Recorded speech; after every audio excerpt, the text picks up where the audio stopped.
Hey guys, welcome to Picksburgh. You're joining us on my porch this morning, and happens to be the best morning show that debuts at 10 a.m. from Pittsburgh on my porch. So I appreciate you being here. My co-host, as usual, is Nate. Every day I'm hustling. What up? In the building. And today we got a special guest, Mr. Art Vandelay himself, Hi. a.k.a. Dan. Hi. We're glad to have Dan with us today. Yeah, thanks for asking me. Frank from Storage Auction Rookies. He shouted me. He shouted me out. I'm like, oh, I seen your post on Facebook. And I was like, I should ask, and I was too scared. I'm glad that we got you on, man. Yeah, appreciate it. Sure, definitely. And anybody that's ever interested in coming on the show, feel free to reach out anytime. Like we love having people on and being able to showcase other people to the community. So don't hesitate, guys. But yeah, we're glad that Dan's with us this morning, and looking forward to getting to know him better. And for those of you guys that don't know him, I'm looking forward to introducing him to you. I do want to say hello to a few people. We got Johnny in the house. He got that DDB point today, Nate. If you want to mark him down for him. No, we got Dana in the house. Nate and I will be doing a collaboration video with Dana on Saturday, 2 p.m. Eastern Standard Time. So you guys are going to want to make sure you check out Simply Dana's channel. It's going to be epic. Fluffy in the house. Good morning, my friend. Good to see you. And of course, right behind Fluffy would be Squashy. Great to see you as well, Squashy.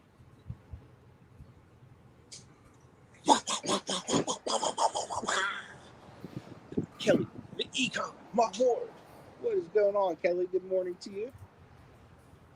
Got Sandollar in the house. Good morning, Ray. Awesome to see you. And I'm super excited to see my man, LL Stash. What is up, Larry? Boom, boom, what up? Boom, boom. Hey, Larry, your boy might be in Erie next week, so might have to meet up, bro. Might have to go down. You might have to take me out on a evening stroll with your ladies, bro. Heard none of that. Ashley hear that. Well, I mean, she's my lady, so I'll have Ashley on my and then Larry will have his like 4 or 5 ladies, and I'll have my one lady who would kill me if I even looked at any other lady. Yeah, she would straight murder me. That would definitely happen. Fluffy's on the road to 300, my man. You can do it, Fluffy. Got Chris in the house, Cajun reseller. What's going on, my friend? Good to see you. Got OBX picker in the house. What's going on, Eric? How you holding up after that listathon the other day? Got Frank in the house. Good morning, Frank. What up? Sweet Texas Finds is in the house. Good morning. Appreciate you being here. Morning. Steampunk Town, what is up? Good morning, good morning. Got Myra in the house. Great to see you, Myra. Good morning to Jennifer Hayes. Best mod in the business. Got Anthony in the house, Bluegrass. Good to see you, my friend. Flippin Frozen. Good to see you. Glad you're here, Donna. Michelle Lathan in the house. Good to see you, Michelle. Hopefully you're having a good morning.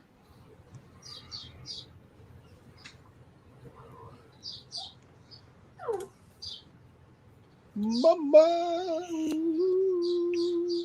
What is up, Kel? Hope you're having an awesome morning. Even though you're feeling sore and flipsy? That's not good.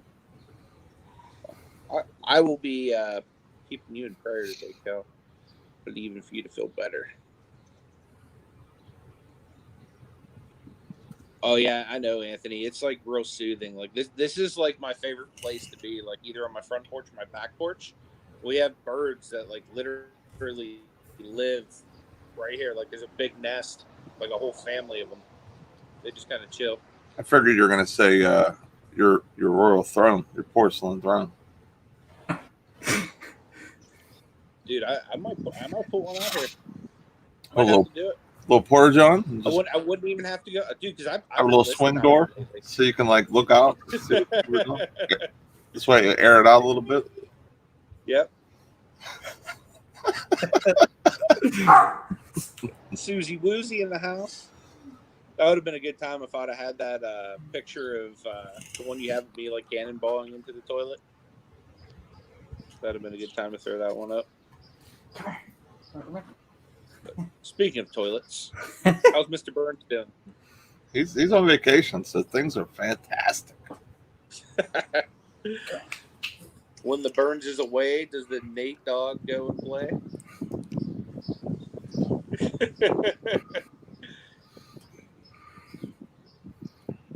Oh yeah.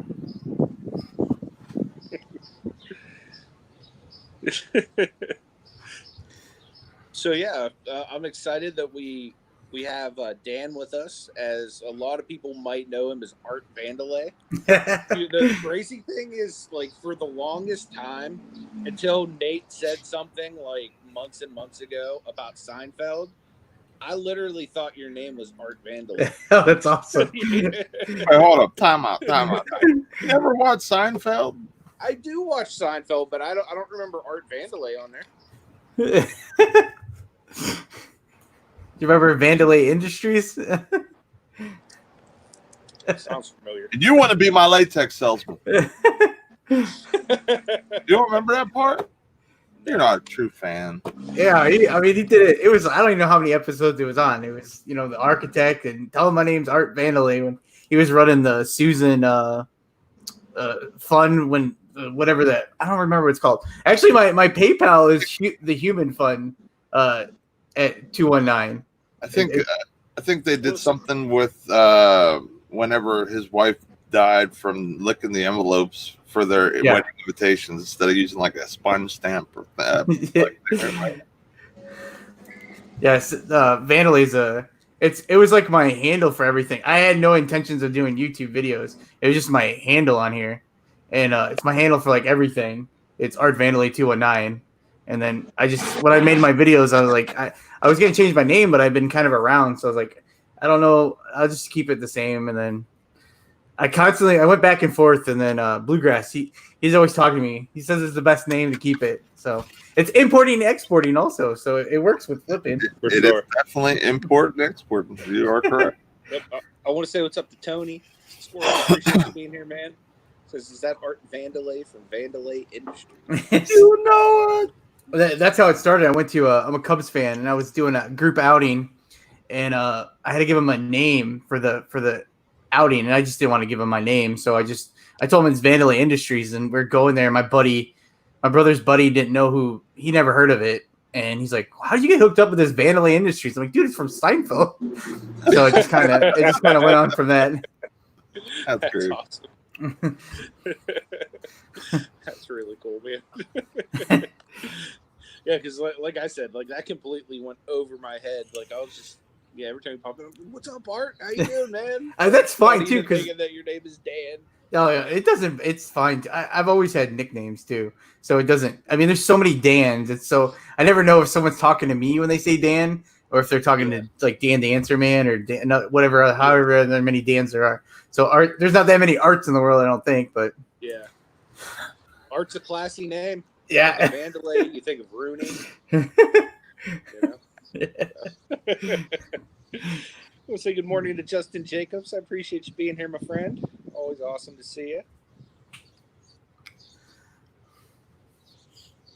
So yeah, Dan, do you want to give us a rundown of just who you are, what you do, what people can expect whenever they click on your YouTube channel? Oh man, well, my name's Dan, but I go by Art Vandelay on YouTube, and I've been reselling a long time actually, and you wouldn't know if you watch some of my videos because I make a lot of errors and kind of mess up stuff and been kind of learning. But I've just always, I think I started in 06 or something. I was watching, maybe not that long ago, maybe it's too far, but I was watching some Spike show. I can't remember the name of it now.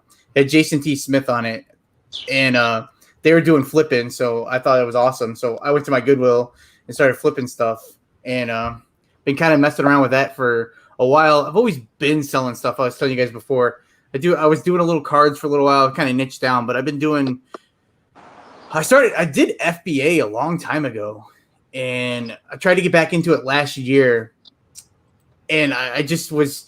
It was hard to do it, so I ended up just kind of doing the garage sale method again, or the thrifting.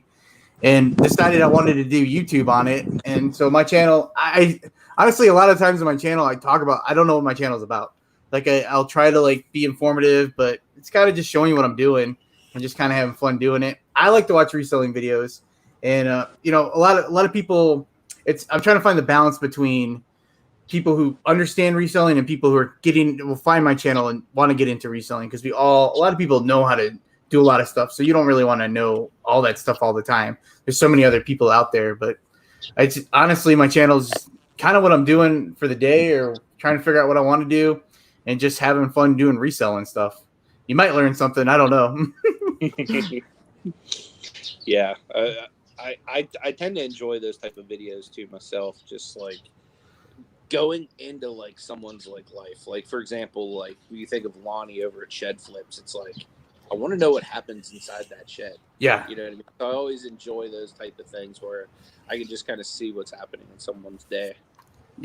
Yeah, and that's how I was searching for FBA, and I found Cincinnati Picker, and then that led me to Lonnie, and then I really liked Lonnie because Lonnie, and then I found Justin, and they were doing videos every day, and then Cincinnati Picker doesn't do videos every day. So then I was really just obsessed with like how they do it. And that's, I mean, some of that. And then I find Harry Tornado, and then, you know, a lot of jobs, like you start finding them and then you just kind of figure it out what you're doing and stuff, or, you know, hey, sorry, my dog keeps barking. Okay. No worries. Try to keep him quiet. My literally right here. Oh, I tried picking him up. He runs away from me. He thinks it's a game, but yeah, it's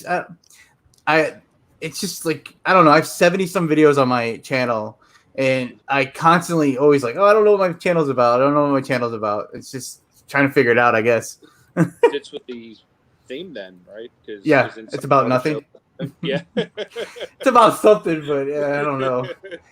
You know, I did the video. Someone commented on one of my videos that I just did, because like Lonnie, you watch him buy this great buy of like all this Batman stuff. It's collectibles. It's so awesome. He spends $3,000, and it's like he makes a video on it, and like it's so awesome to watch that. And then like I constantly looking for deals, and I bought a box of DVDs for $50. Let me see what I can find. Like, and then someone was like, you seem kind of down about it. It's just like, it's just kind of what I'm doing, trying to just keep on hustling, I guess, is what my channel's doing. I'm hustling.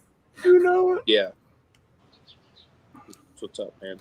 I want to say what's up to Jimmy, Uncle B. I want to say what's up to Nikki T as well. And the Rev, because I'm sure the Rev is either around or he's out chasing cards. So, shout out to you guys. Just a reminder that today at noon Eastern on Callie Baker's channel, KJ is being interviewed, so definitely go out and show some love to one of Pittsburgh's finest. That'd be awesome. So I don't know if he. What's your dog's name? His name is Oscar. What up, Oscar? And his name's Oscar. Yeah. He does. He's such. Where's Cujo at, Nate? Cujo won't come in the basement. Oh man. I wish he would. This dog is being so annoying. I thought you were gonna say your dog's name was Kramer. No. Or something. That would have been awesome. Or Jerry. Or it's. Well, he's gonna be 11, so I got him, and I turned into a huge Office fan, And he's not named after Oscar from The Office, but it was kind of fun. He's actually named after. It was my name in Spanish class in school. I tell you, there's so many Dans, but in Spanish class I didn't want to go by Danielle, so I just wanted to be Oscar. So the teacher let me be Oscar. So when I got him, I just named him Oscar. That's cool. So he's being a butthead though. Like he wants he has, I don't know, he just wants me to sit. He wants to sit on me today. He usually sleeps till like noon. He said, "Hey, you're live on ECOM Beyond. I want to get on the camera." Oh man. Well, yeah, but he appears once in a while in videos. He doesn't ever want to. He gets scared when I'm like got the camera and stuff, so he kind of runs away from it and stuff. But you'll see him run by in a video. But today apparently he wants me to hold him. I don't blame him.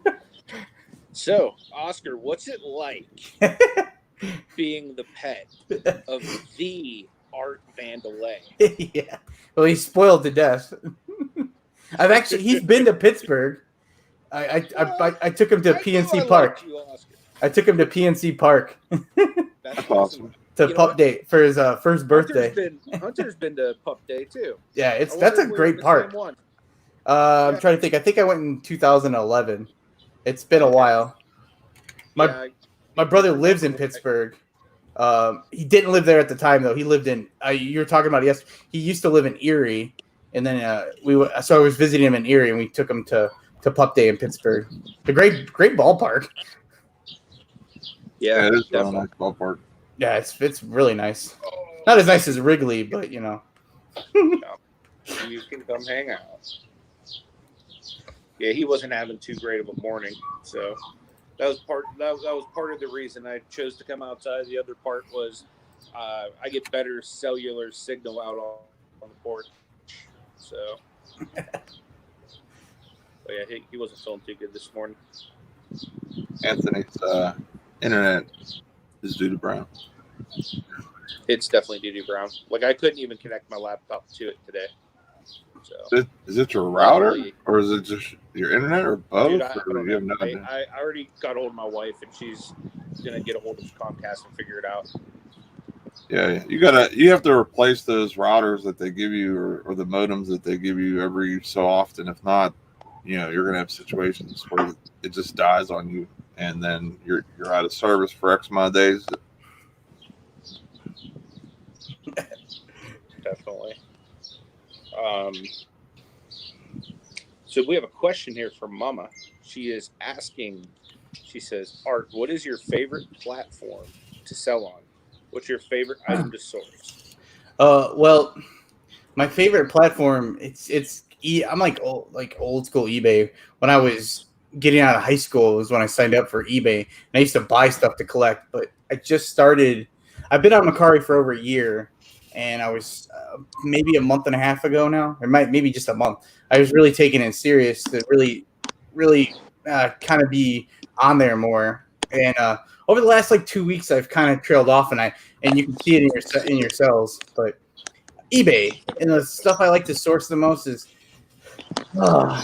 it's tough. I used to like to do DVDs and stuff, which obviously I was talking about that in my video that I did when I bought the DVDs. DVDs can be hit or miss on their media is not the greatest, but there's still some money there. I don't really look at that stuff. It's just kind of whatever I can find, I guess. I'm still learning a lot about this other. I've always been niched down. I started off by selling off my movie collection, and then I did the thrift thing for a while where I did mostly clothes, and then I was doing baseball sports cards and stuff. And then over the last year, when I started in June, I was doing a lot of retail arbitrage stuff. So I was looking for new toys and stuff. And that's where I came across your channel, Anthony. You were doing Mercari, talking about toys. So I was really trying to do toys on Mercari because I had a lot of toys that I was retail arbitrage buying. And that wasn't a good model to do. I was buying stuff way too expensive. So I was making $1 or $2 on stuff, and it just wasn't fun. So at the beginning of the year, I started hitting up. It was the first time I went to the bins and started hitting up the bins, and then just trying to do that, just keeping up with that from the beginning of the year. Then we hit the pandemic, which turned into me sourcing my death pal for 2 months, and then I just was taken all that money and just been trying to buy stuff. Like I bought a video game collection. Video games have been amazing. You know, they're hard to find though out here by me. I'm in Indy. I don't know if I'm in Indiana. It's just when you go to a thrift store by me, there's hardly ever any video games ever. Yeah, that's how it is around here too. Last week I found like crazy video games at a Goodwill. Like, the Wii ones, yeah. Yeah, I was like I was I got a hold of Nate because like that morning we were both like trashing like how there's never anything good at our Goodwills, and I got a hold of Nate like, what are the odds that I come here and find this like on the very same day that we're talking all this trash about how terrible our Goodwills are? But yeah, it was nuts, man. Like, and I hit up a thrift store, a local thrift store. It's a church thrift store, and I didn't know if they were open yet because there's two in my area, and one of them is not open. But the other one, I went, and that's where I buy like my stereo cords and stuff like that. That's all super cheap. So I went there last week, and they were closed. So then they have certain days that they're open. So I went back they're open on Saturday. And I had my mask on, so my glasses are all fogged up. And I went in there, got my stereo cords, and walked by. It's like 2:00 in the afternoon, and they're open from 12 to 4. So they've been open 2 hours. Ends up being a 50% off sale. And I walked by, and there was not a brand new. There was a Wii with all the cords, everything, a Nintendo Wii. And I was like, what the heck? And it was $20. I took it up there, and that's when I realized it was 50% off stuff. So I got a Wii for $10 with everything. It's all they test everything there, so it works and everything. That's awesome. So I did find that last week. That was amazing. But I only went in there for stereo cords because I didn't honestly think they were going to be open. So hopefully, I need to find a game though. They do tester stuff, but I want to make sure it works. But now I couldn't find a game. I can't find a game to. I sold all my Wii games, and then I went to Goodwill and they didn't have any. Well, they had some, but I wanted one I wanted to play. Yeah, makes sense. I'll say what's up to Dawn. Good morning. 2 hit checks. Appreciate you being here. Good morning, Joe Philly Picker. What up, Joe? Got Danny Tink in the house. So you guys are having a little trouble hearing me. My bad. I'll speak up. It's probably because I'm mobile. The wind, I think, is what's cutting it down too. Okay. I guess the PA air / wind knew you were live and was like, I'm making an appearance. You know it. I'm going to say good morning to James Callie Picker. Again, KJ is going to be on his live at noon today, so make sure you go check out that interview. For sure.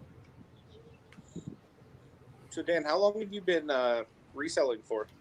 So this stint since last June is when I started again. In March of 2019, I had just a death pile that I had for like 3 or 4 years, and I literally just spring cleaned it all and just like gave it all back to the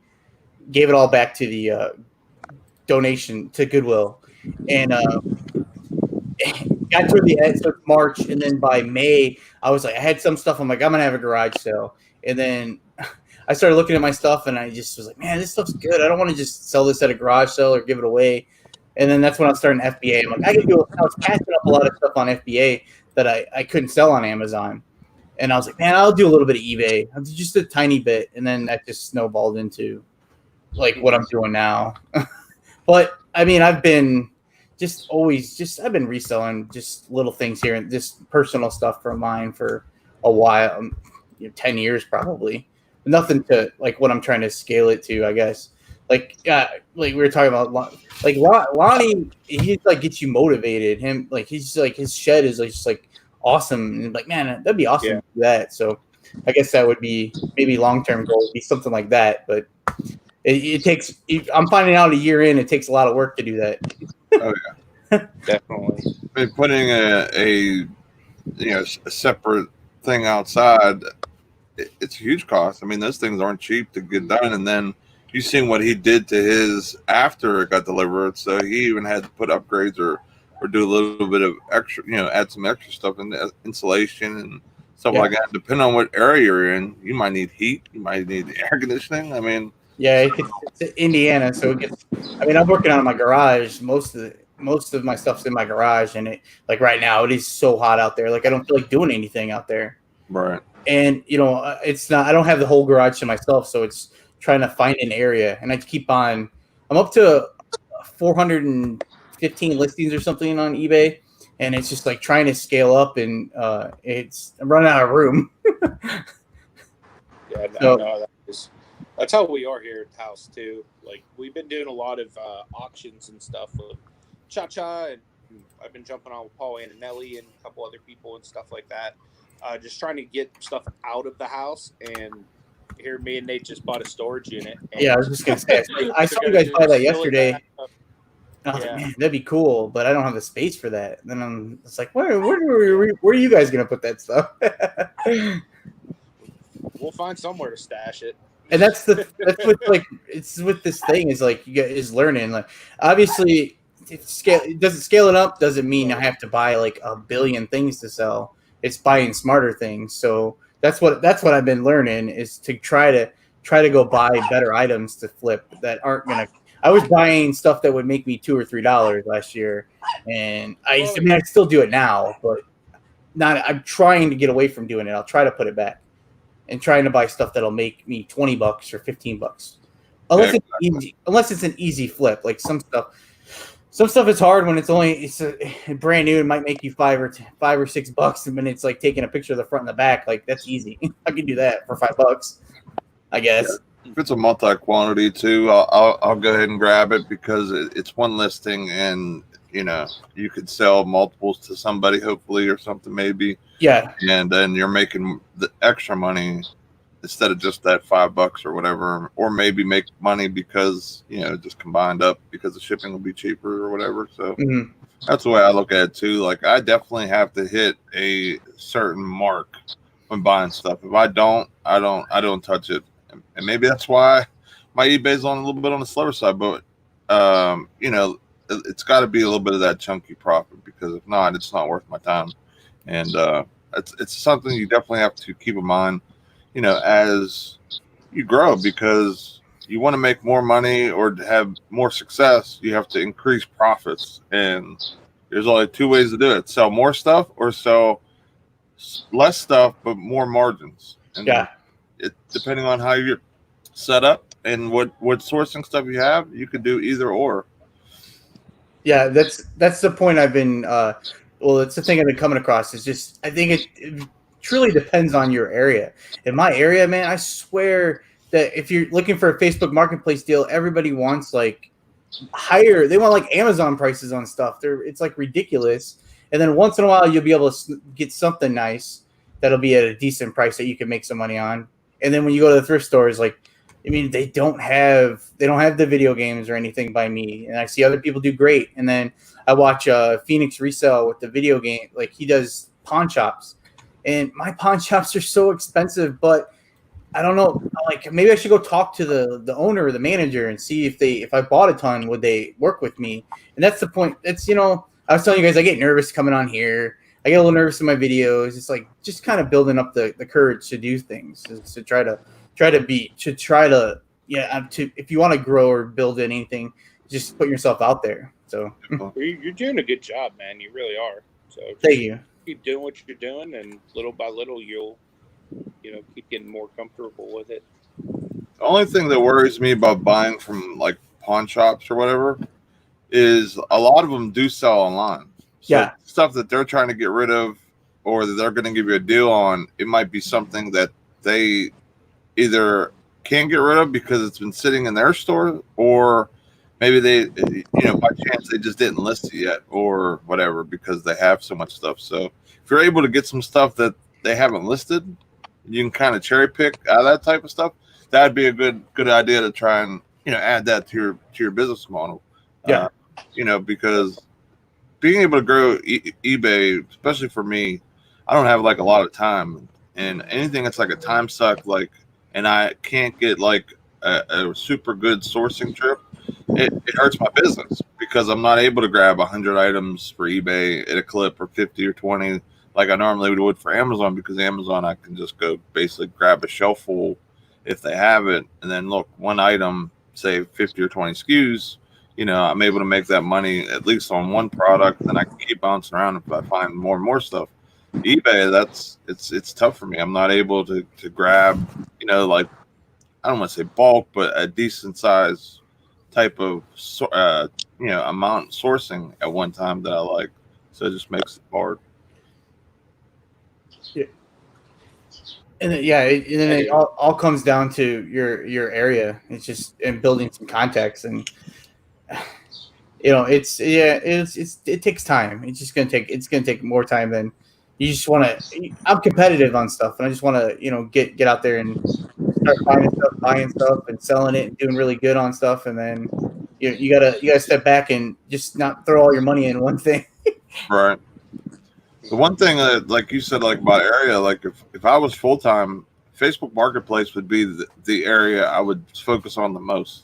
I think that's where I'd have the most success. But to have this success, I have to be the first person to message XYZ people, unless they post late at night when I'm up at 3 a.m. or whatever, and I'm able to, you know, to be the first person in line because I messaged them first. So that would be the one thing that I would do differently if I had more time to do it, because of the opportunities. I see Uncle B, man, he pulls so many awesome toys and things of that nature just by Facebook Marketplace. And I did one deal recently, and it did pretty well, but it's very hard to find. So, but like you said, it's all in your area. Some people have like the abundance of stuff, and some people, you know, it's a little more tighter to the vest area, so people aren't selling, or if they are selling, they're asking for a little more money, or they're max use out of whatever they have. So, or at my Goodwill is like, they look up everything, and they'll put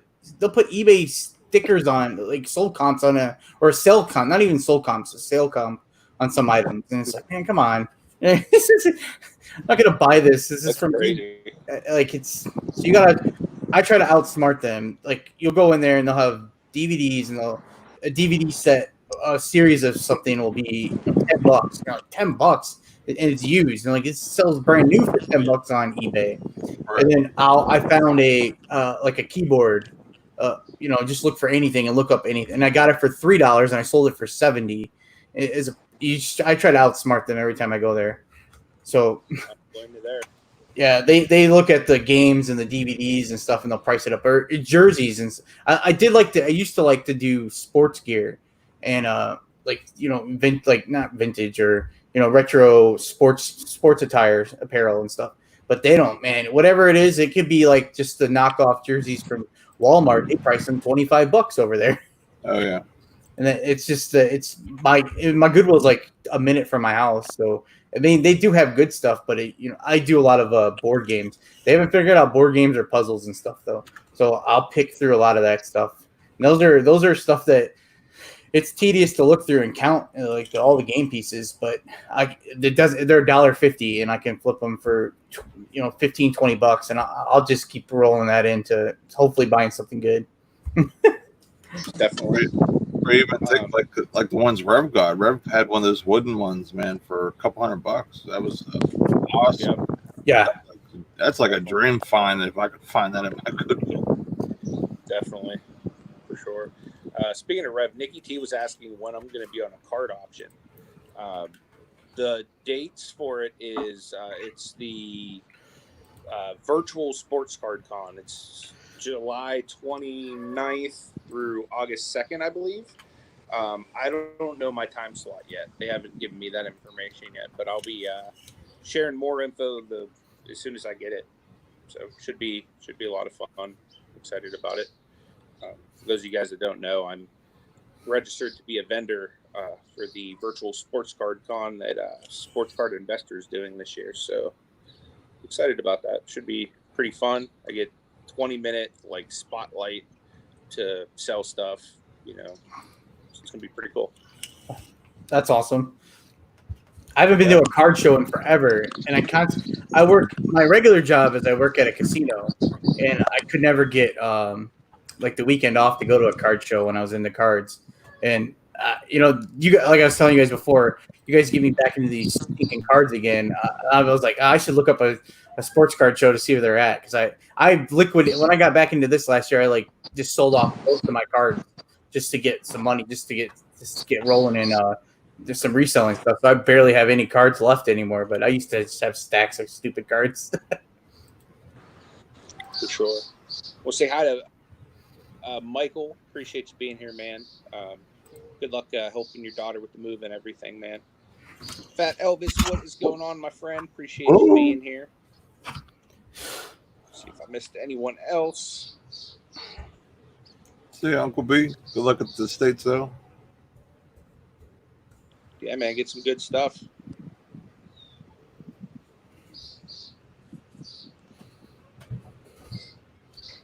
And Tink asked you, Dan, if you ever asked for a lower price on to them. I was just trying to I'm trying to text or chat one-handed. I was going to ask her. I don't remember what she asked. What was I talking about? A lower price on what? I don't remember. I think maybe the thrift store, maybe.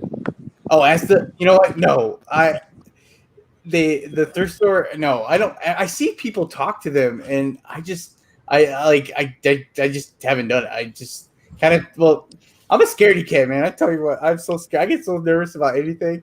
Like, I get in there and I'm like, if you watch any of my videos, I'm so scared too. One of my biggest issues is I don't ever want to film in public. I see all you guys filming out in public, and it drives me nuts because I want to do it so bad, and I get so nervous. But no, I don't talk to them. Like, I should, but because I'm in there.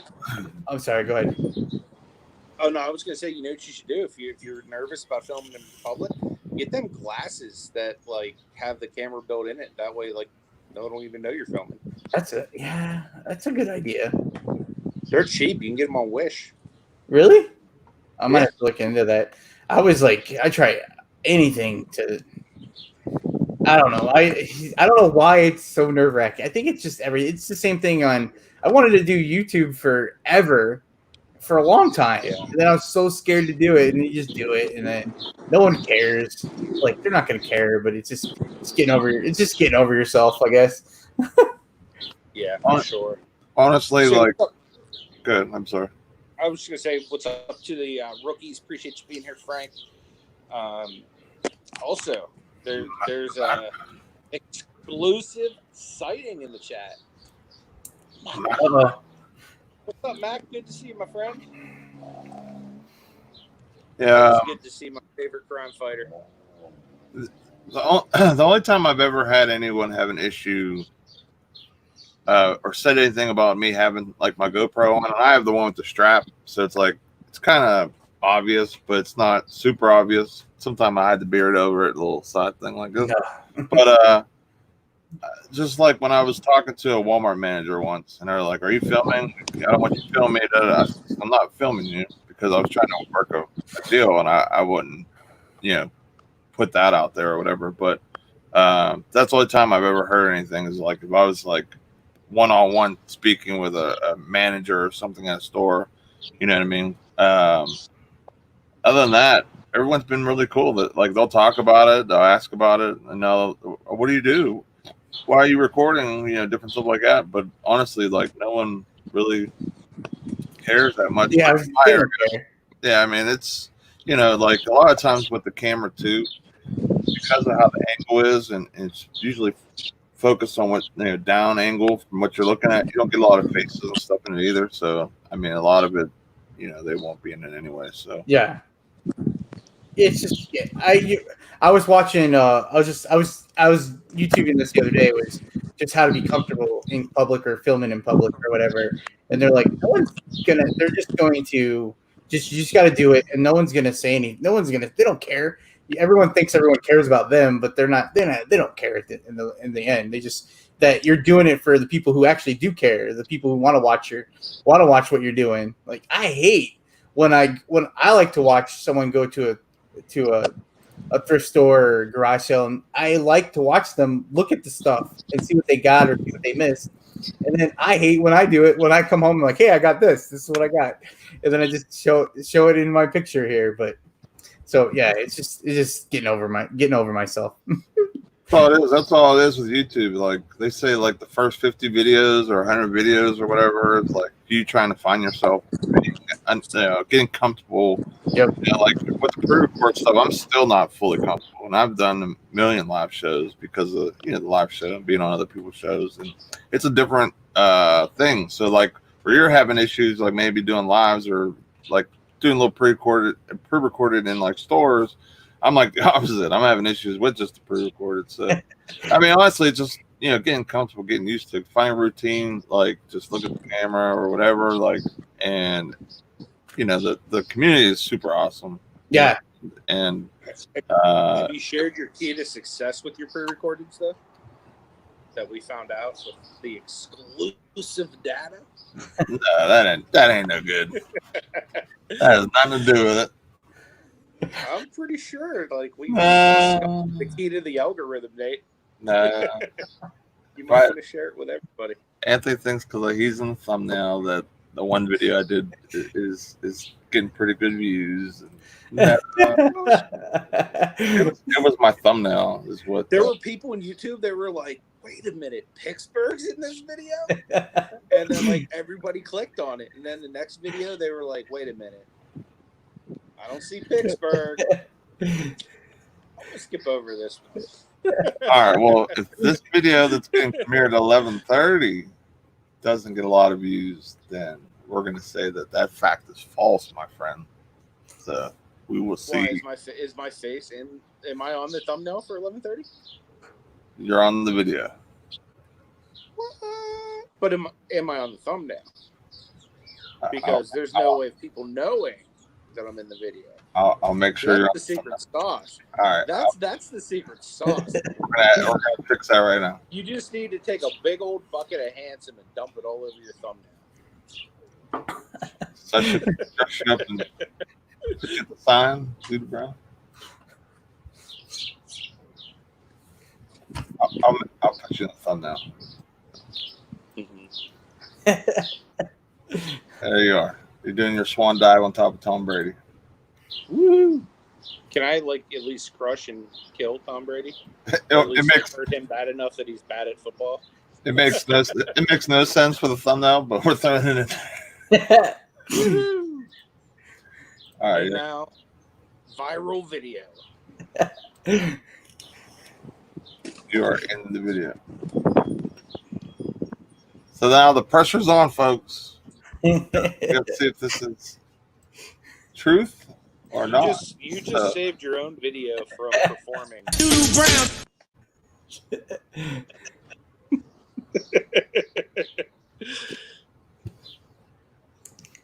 I thought he was my friend, guys.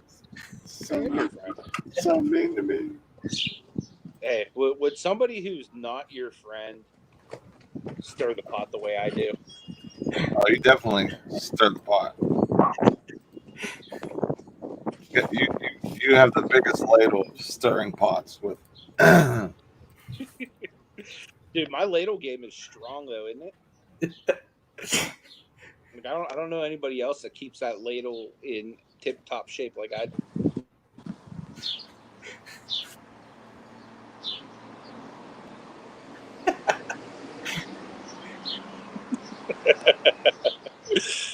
This is like my third pre-record I put out in the last week. Aren't you proud of me? Boo in the house. What is going on?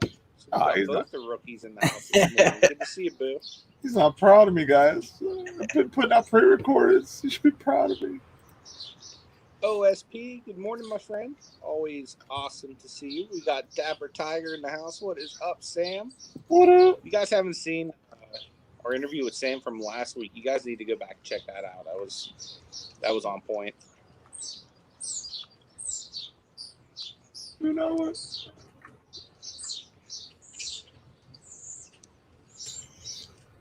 Nate, Sam's proud of you, Nate. Thanks, man. It's hard work. It is. I love doing the pre-recorded. But they are work. I was doing them every 3 days. It was like my thing. I was going to do a video every 3 days, and it was getting too hard for me.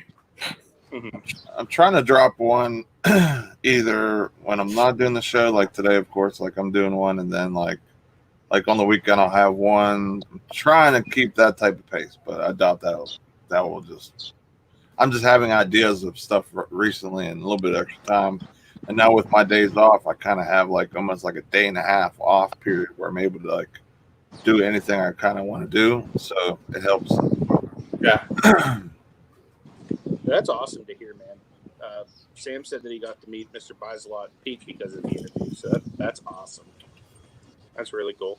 I like seeing like the doors that like open up that we don't even know about just because we hang out together in the mornings. You know what I mean? Like, for example, like we were talking with Aaron and Jeremy. They found like they learned about each other through like our Facebook group or whatever, just from us all hanging out together. So I appreciate all you guys coming and being active and part of the show. Definitely awesome. Speaking of the ECOM Beyond group, I'm going to drop the link for that because we want all the beautiful people that watches the show to come hang out with us there. If you have videos that you want to drop or have a question or just want to be in contact to see what's coming up next, maybe even hopefully at one point, maybe even a meetup. Let me just specify: the ugly people are allowed to join too. I didn't say ugly. I wasn't excluding. Nate is a co-admin, so the ugly people are welcome. No, just kidding. I'm just joshing. That beard makes you automatically not ugly.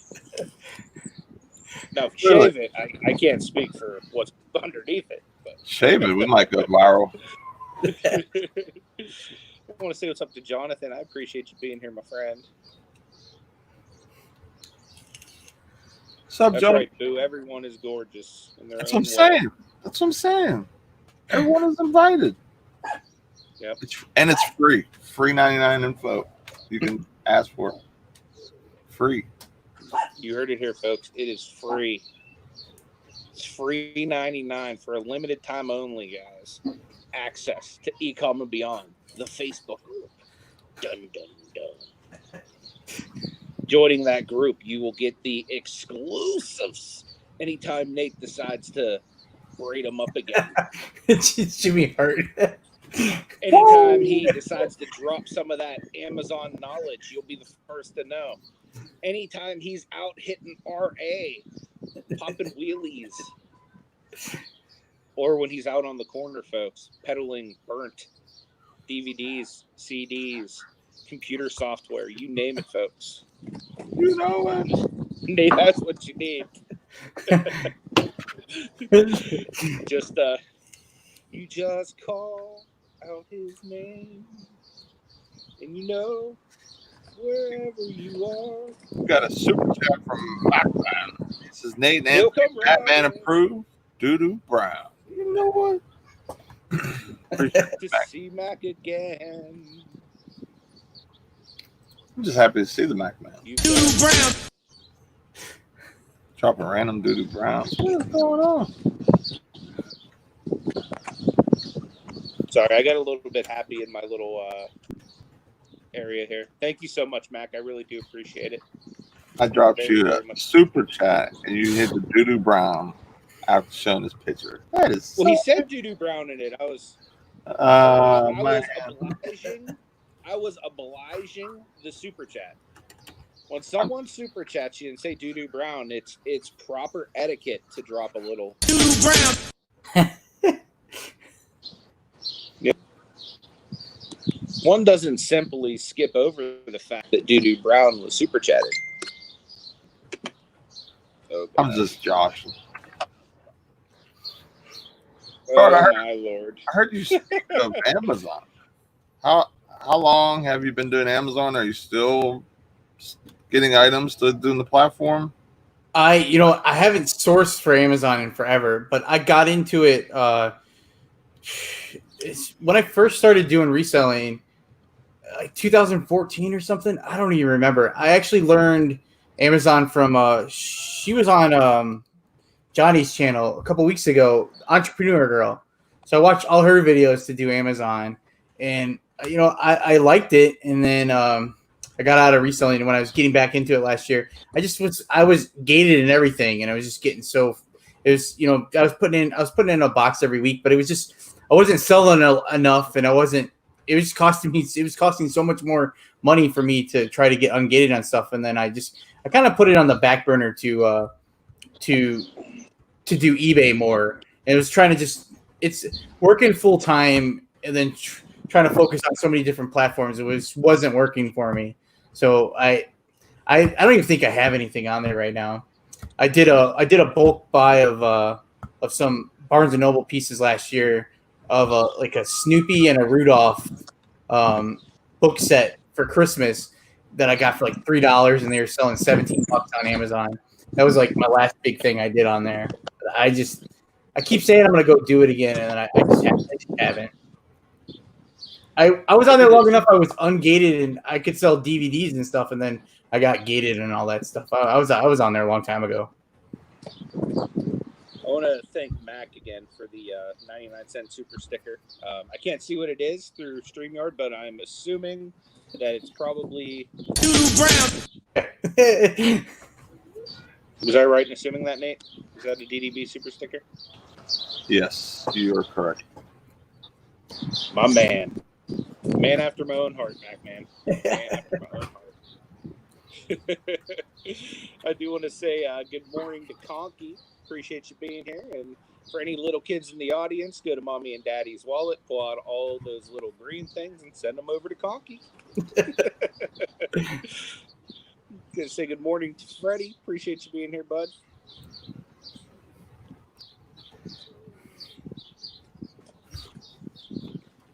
Nikki T said that her and Rev found a DDB mask. Okay, so Flippin Mama says she is still high from the laughing gas. We have an ECOM and Beyond exclusive this morning, guys, and I'm gonna have to do it a little different because I don't have the ability mobily to share my screen, but this is what we're dealing with right now with Flippin Mama. You saw it here, folks. She's got the shades on. She's high on that gas. So listen, I'm YouTube famous. I have the best jewelry auction. I have to be in incognito. I don't want nobody knowing I'm here. We'll have press. Yeah, we got to keep it down. Don't worry, guys. Mama is definitely not high in the chat right now. Mama rolled up in the chat like she was Callie Picker.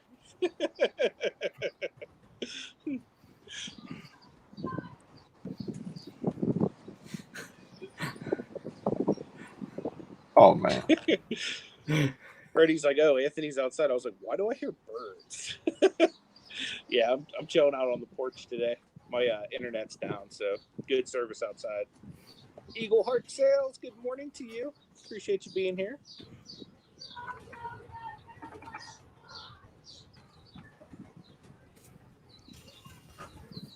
What up? Yeah, like with Amazon, like during the pandemic, like merchant fill was amazing. I made so much money off of it. It was part of my burnout, which we talked about on the show a couple weeks, or this week, I think it was. But if you're able to add something like that to your business model of, to have some quick, easy sales like that, where it's going to go out the door and you're going to make good money. I suggest everyone, if they're able to do that, to do that. And that's part of the reason I like Amazon so much and why I talk about it. And, I just think people can add a little, add a lot, and really, do well. I mean, like, for example, like with the merchant fill, you don't always need a repricer and stuff like that. You can go in there kind of, bone dry, on the different services and things like that, and still have pretty decent success. So, I enjoy it. It's always until Amazon boots me off, I'm always going to have that part of my business model because of the huge potential day in, day out of how much stuff I could sell of just one item, not only multiple items, but one item. That's what makes it so attractive for me personally. Yeah. Definitely. I mean, for example, like, you know, like if you go into anybody else, you know, it's like having your own like Spotify store and it just pushes all your stuff, you know, pushes all your stuff and everything, and it's yours. I mean, Amazon, of course, takes a nice chunk of the change that you make, but you know what I mean? Like, you're selling to probably billions of people, you know what I mean? Because even people from out of the country can buy stuff and they ship it out too. So, Yeah. it's incredible. I have it in my notes to stuff to do. It was like that I learned from watching. It was like buy something for 10 that'll sell for 30, so you'll make 10. You'll make like $10 on the thing, but you don't have to do any you don't do any work. I did have a question for you from yesterday, Nate. You were talking. You had the Dymo and you have a Rolo. Do you print all your Amazon labels from your house, or do you have them label them? I do it all here. You do it all here. I haven't done that. I don't have a. I pay like the 20 cents. That was one thing I was like, oh, I should really get, if I'm going to do that serious, I should get the label maker or something. Definitely. Yeah. I mean, that's. Was it 20 cents per unit that you have to pay? Yeah. It was like 20. It's 20 cents a unit. Like I can't remember what the polybag charge is, but that's the only one. It's like from what I've seen, like maybe a decent thing that you can, you know, price wise, where it's not too bad, where the cost of the bag is pretty much most of it. You know what I mean? So like if you had them polybags from your stuff, it's not too bad. But yeah, 20 cents a sticker for sending 200 items. I mean, that's a whole lot of profit that you just kind of thrown to the wayside. Yeah. Unless you're making huge chunky profits, which you can do on Amazon. Not all of it's like my goal in Amazon, spend $1, make $1, you know, plus my investment, of course. But there's plenty of times, especially during the pandemic, where I was spending like $2 or $3, making $9 or $10 or $12, you know, per order, and people would order multiple orders of the same product, and it was incredible. And you know what I mean? Like, then that would be a little bit different if you're going to do it that way. But you can even have, like, say you do a lot of like online arbitrage, you can even use like prep centers and stuff where they could do it maybe for a little bit better of a price. Like you can have it, you know, say you bought something from Walmart, you send it directly to them, they polybag it, they sticker it, they do all that type of stuff, and then you can have them send it in. You just send them the label. Oh wow, that's cool. Yeah, I mean, if you're doing a lot of that, you want to kind of be hands off. Where, I mean, honestly, one day I hope to be the person making the calls, making the orders, and just saying, hey, do this, do that, do that. That's my dream. It would ever happen, I don't know, but you know, that's more or less where I'm going to get to, and having that option kind of helps because it eliminates one thing that I thought couldn't be done. Because, you know, if you're doing OA, which OA is a huge way to source too, especially during a pandemic, that gives me the option now of being able to do that and have a bulk submission and really being hands off. Yeah, I'm always looking to OA. That's Amazon is appealing because if I don't know when I'm going to go back to work, but I struggle with time, and I like to find stuff that I can source online to resell, and that's why Amazon is appealing because you can send it in. It's just understanding. It's the same thing with like, oh, I don't understand Mercari. I want to do Amazon. I didn't understand Mercari, but Amazon's another beast, and I don't do a huge order like 200 pieces or anything, but you can lose money real quick if you don't understand it. And I wasn't sourcing stuff that I probably shouldn't be sourcing to send in there and making $1 or $2. It just wasn't working for me. Yeah, like I just sent in 170 pieces and it was $40 to ship 5 boxes. So yeah, you send in like the bigger size orders. This also depends on where you're sending. All this went to Pennsylvania, that's where I'm located. So that's what really helps. That's why I really like that, because luckily for me, I'm sending to the same state 99% of the time. Like I had one box go to Las Vegas, I ended up doing it because I wanted it out. It was a decent portion, 40 items. So I ended up sending that out. It was only like, I think $10 or $12 to send out. So I could ship that.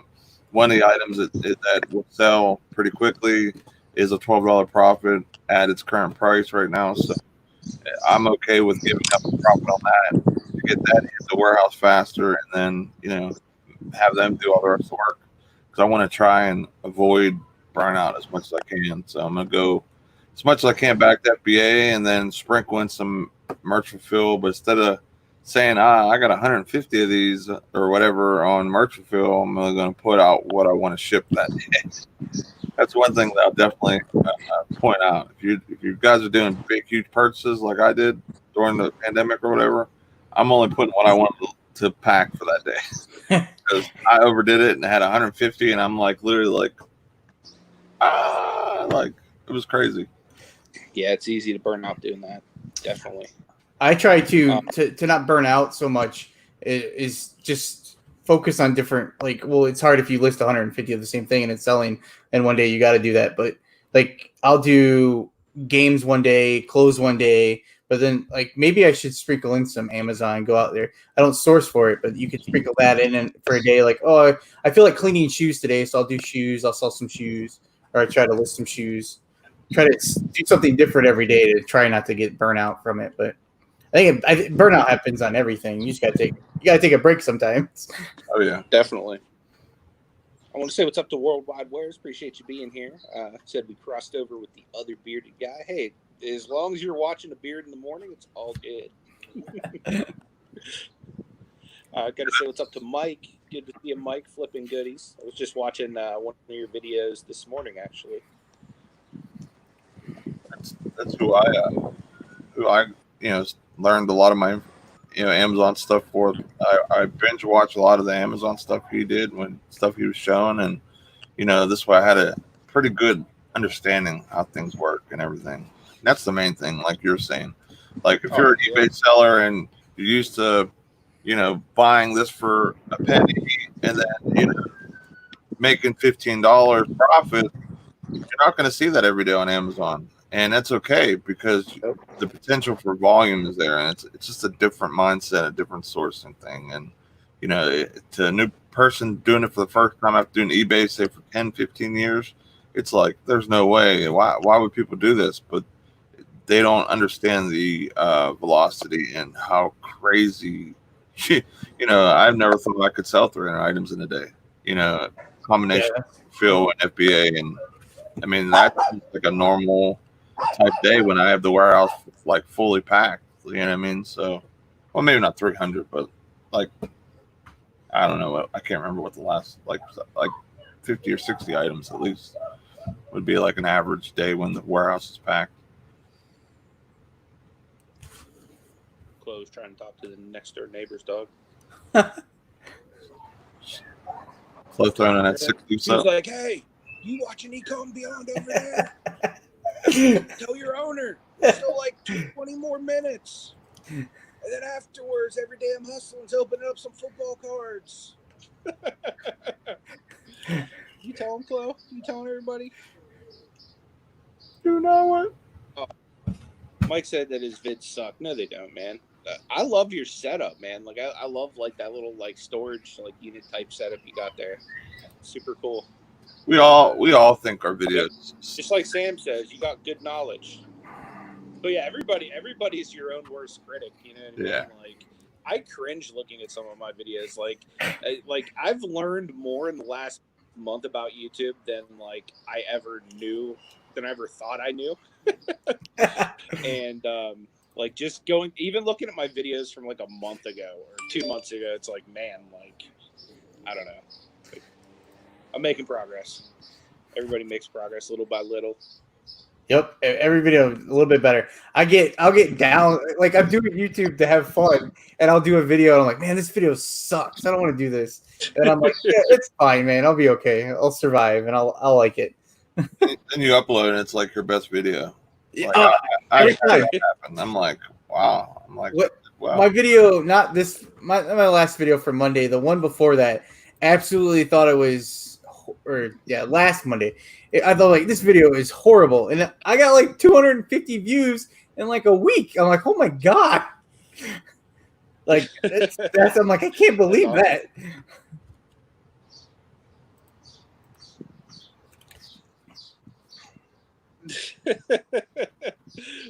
Good morning, Maggie. Fluffy says, Anthony, don't ever wax your chest. It's a live killer.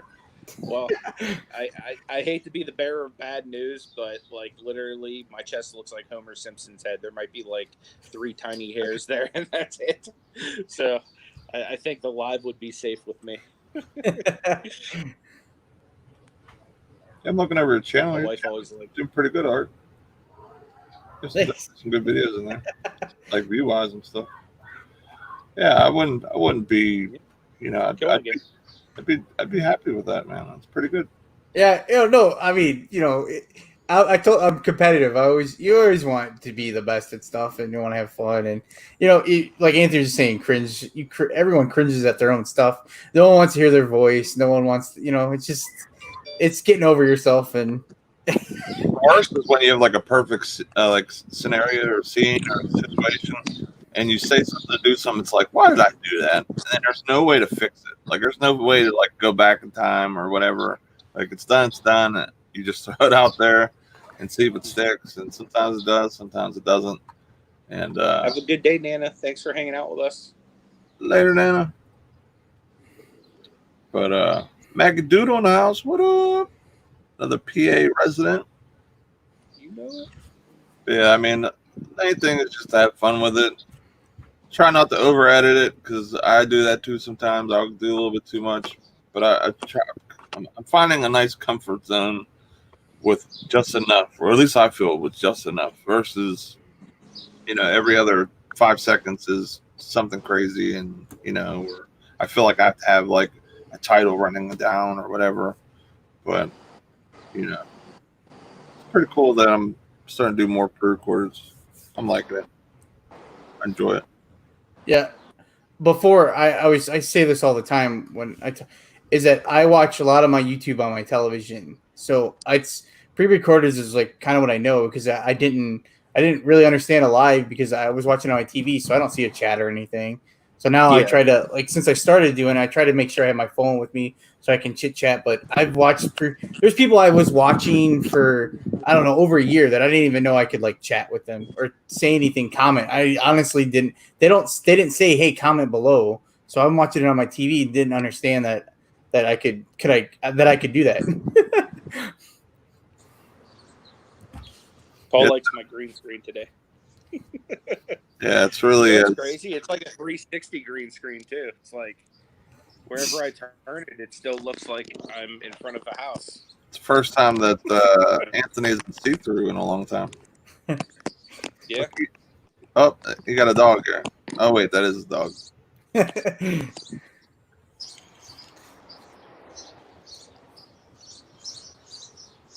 She could jumping back in the sports cards, huh? Yeah, you're talking to me, Nate? Yeah, you jumping back in the cards, huh?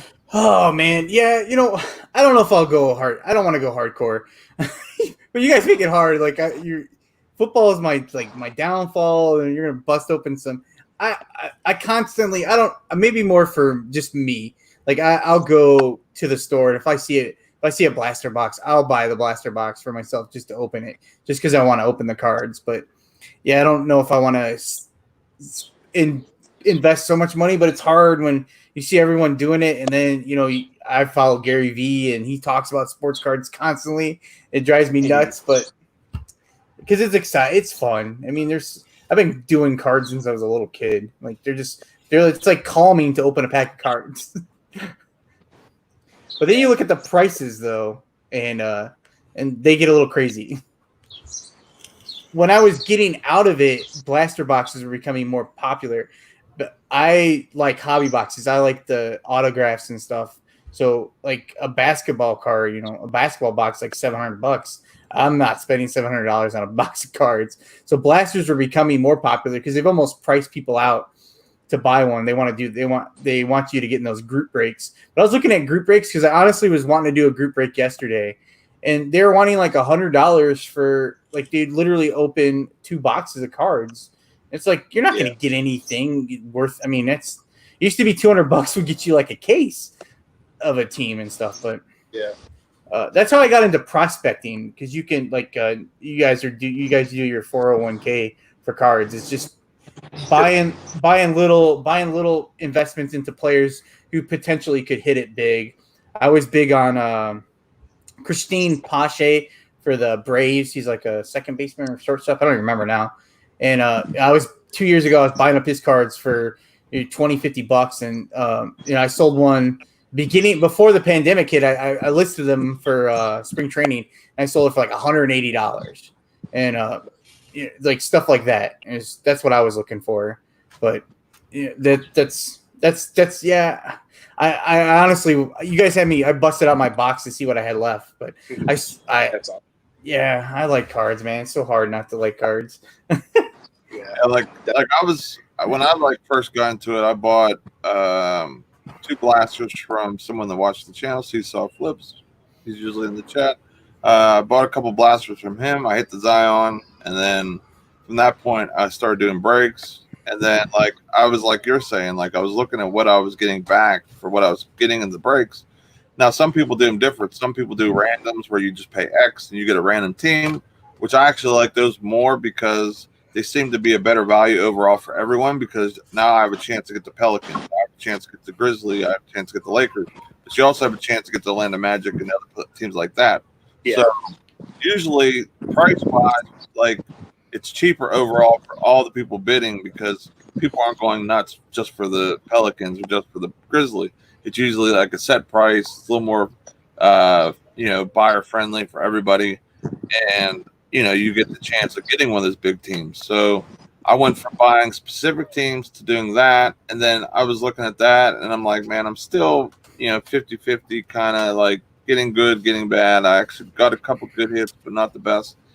And I'm like, why don't I just go buy the card? I was looking, I spent $60 to $80, $20, $30. I could have bought a couple graded Zions, for what I paid for.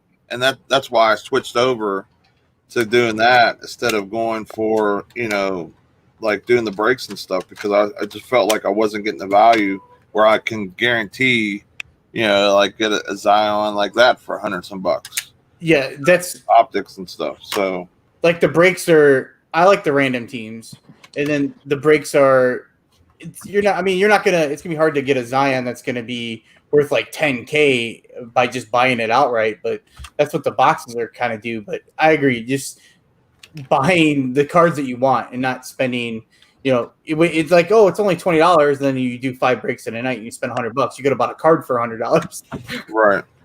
Now, the thing that, because I kind of got into the year of sports cards late, I was at a disadvantage because whoever was going to be going up in value is already up in value for the most part. It kind of stopped in the middle. Right when I jumped in was I guess sort of the perfect timing if it wasn't before the season, because cards kind of went up and then they went down. And then after I bought a bunch, they went way up because, they announced they're going to be playing again and everything else. So it really helped me be able to get some value where it made sense. And, so the thing I'm doing now is I'm buying players before they really skyrocket. Yeah. So, I've been getting Josh Allen's from the Bills. I feel like he's going to have a pretty good year because he got Stephon Diggs. Patriots aren't going to be the Patriots anymore unless Cam Newton returns to old form. So they should hopefully, because of my investments, I'm going to say this, I hope the Bills get first place. Josh Allen has a breakout year. Then all of his cards that I have graded in raw are going to go up tenfold because we're talking about before the show, quarterback cards just go through the roof. Mahomes, for Bluegrass Picker, he has tons of Mahomes they sold, and that 101, I think it was a 101, the one that was a printing plate, that's like gold. You know what I mean? Getting stuff like he had and he was getting rid of. So, he was making some good money and stuff on those, which is awesome. So that's the main thing, getting the players that before they spike or get bought out and the people are just, already turning and, buying, say I buy this card like Kyle Kuzma, I got it for $30. After the NBA season, if they win the championship and stuff like that, his card might be $100, $150, depending on how big of a chunk of the success that he had on the teams and stuff. So yeah,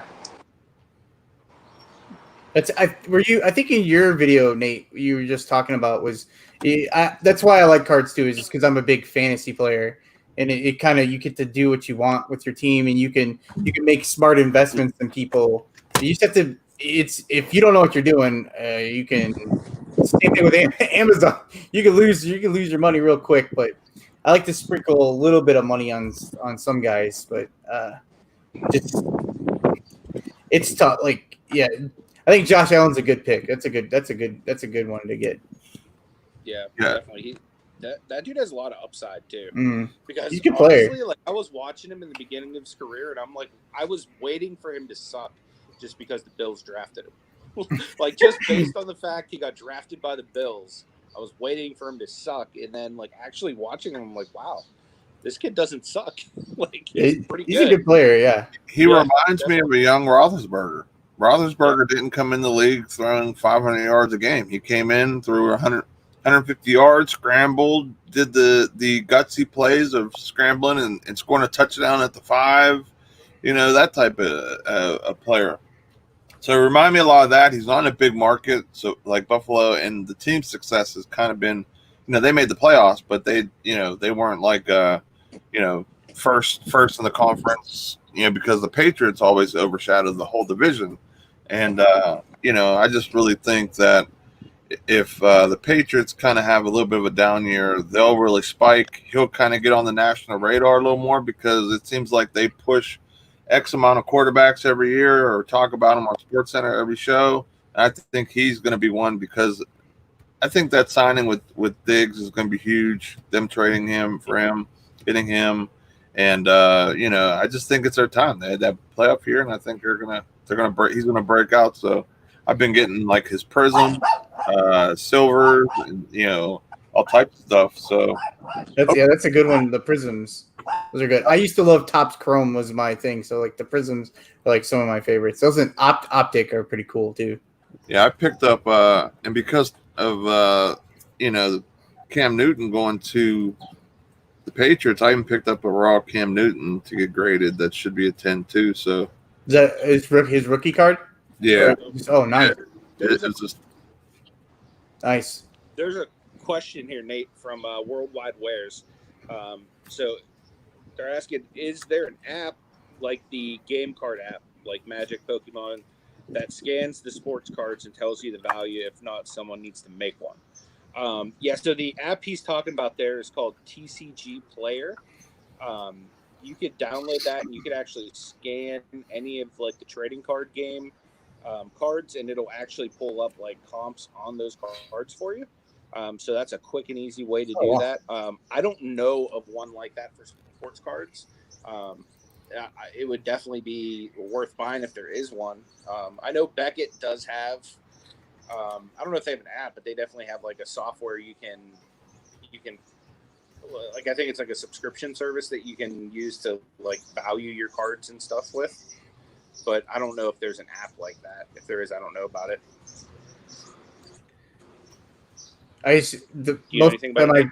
I value my cards on eBay. That's what I do too. Yeah. I think Beckett has something, but you have to pay for it. It's like a monthly / yearly thing. They're going to be the closest to legit market probably numbers there is. eBay, a lot of it's done on auction, which is a good thing, but a bad thing for like if you're holding the cards.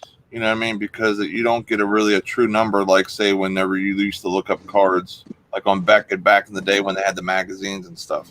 So if you look up, say like Josh Allen rookie Prism, okay, it's $150 or something, say in the Beckett. You know what I mean? But on eBay, it might be $50 because people aren't really high on it yet. Like you kind of get like a delayed lag spike of like a jump in price because as soon as he's like trending in a way, you'll see a spike in his prices and like a more demand because of the hype or what's going on with the player. But it's hard to find something other than like what Art was saying, like basically using eBay. I mean, if you have any type of sports knowledge and you're a collector, I mean that's the best way to do it. Is kind of judge on your own type of merit. What do you think? get an idea of certain cards, and that kind of sets the bar, and then you kind of guesstimate in that area, so.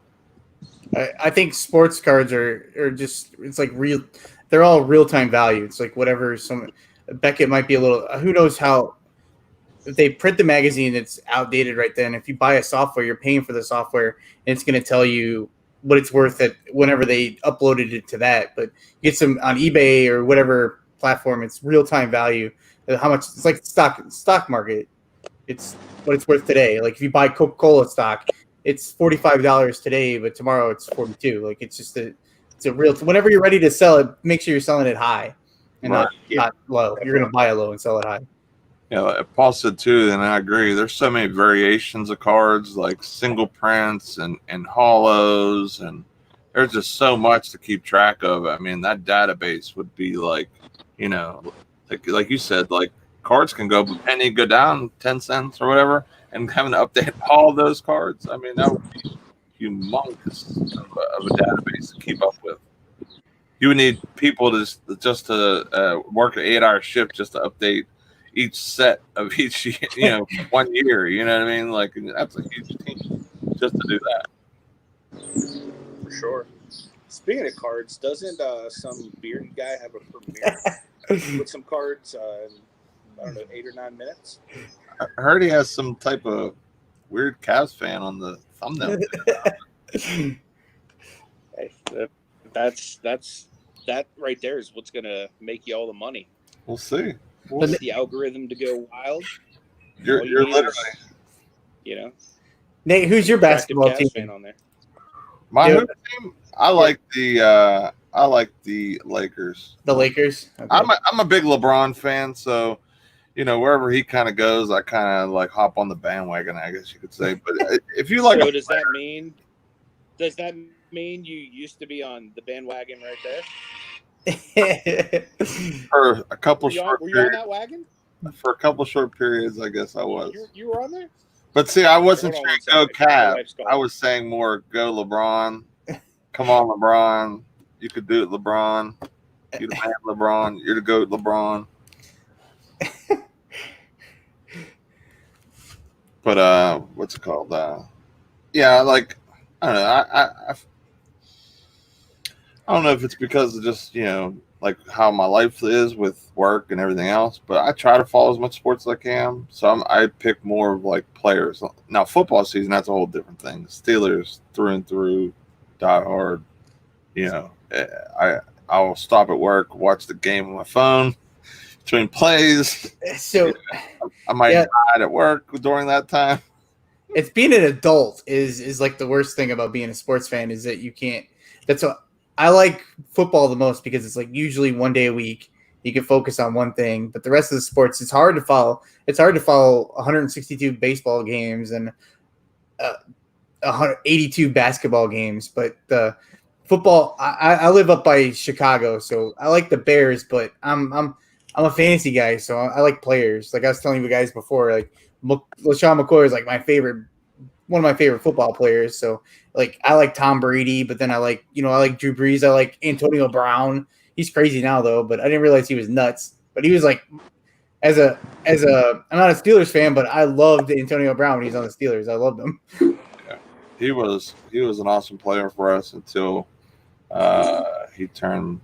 He's nuts. I don't know how the Steelers hit it as good as they did, but you would have thought like everything was peas and carrots in Steeler land with him and Roethlisberger. You did hear a little ruffle here and there of some stuff, but it was always like very minute, very minimal. Mm-hmm. But then as soon as he got traded, the floodgates opened up and all types of stuff was happening. He was doing stuff. They were talking about what was going on during the season, and then he got a ticket for speeding, and then all types of other stuff during the season that year. Yeah, he's crazy. So was McCoy, though. I didn't realize he was crazy either. I mean, like, I knew he was like a prima donna type player. I already knew that just because of how he was flashy, and I already figured the way he talks and things that he was going to be like me type of guy. I kind of knew that, but you know, he had good reason. He played like a beast on the field. I mean, he got us into the playoffs that one year, diving in the end zone. Yeah. You know what I mean, like he got us there. But you know, it's just a shame that right at the end of Ben's career, they couldn't, you know, end it on a high note together. And him, Le'Veon Bell, and all them kind of just fell apart. And now, hopefully this year, I had this. This I forgot I was going to tell you about this earlier, guys. Is that I had a Le'Veon Bell auto card that I bought as a, what do you call those? Redemption, as a redemption card. Have you guys seen those redemption cards yet? Yeah. And I bought it on ComC as a redemption, and it sat as a redemption for like 4 years or something. Like, this card would have been like massive a couple years ago, and they just redeemed it for me. Like, I got it like 2 weeks ago. It's ridiculous that it's probably it's probably worth nothing right now. But it's a sweet Le'Veon. I like Le'Veon Bell too. Like we were talking about the fantasy aspect, is that I like to play the dynasty league. So I had like Le'Veon Bell I had him for like his entire career. I've had him on my fantasy team. Him and Antonio Brown. So like those guys are freaking so awesome. Yeah. But they're both crazy. Definitely. It stinks with how they do with the redemptions. Like, there's no reason why, if you do a redemption online or whatever, it should take 4 years or whatever to get the card back. Like, they should send it out within a week or 10 days. Should have it already. Yeah, it should. And some of them, I'm like, why is it even a redemption? Why didn't they just put it in the pack? Like, why did it, you know, unless it had to get signed by the player by hand and he just didn't have an opportunity to or whatever, then that's the only time that should be in there like that. Or unless it was like a late add-on and it's going to be super valuable, like short print. You know? So what's up to Extreme Card Breaks? Good seeing you. Glad you're here. Appreciate you coming in.